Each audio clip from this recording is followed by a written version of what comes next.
Hey there guys, in this quick video I'm going to talk about Rocket Money and if it's actually like worth upgrading and worth buying and what you can actually like expect. Because with Rocket Money, without premium even, it's like insane. You can have like balance alerts, subscription management, spend tracking, account linking.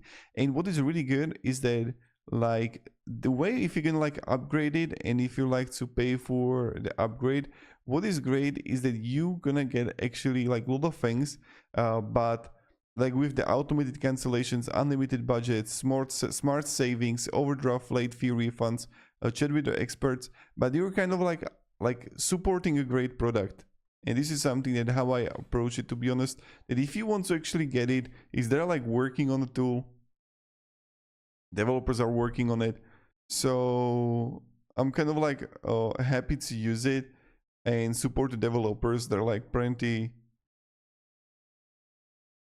of great like features and a way that you can actually like support developers. So what I think this is like very good. So thank you very much guys for watching. Hope this video actually like helped you and have a great day and goodbye.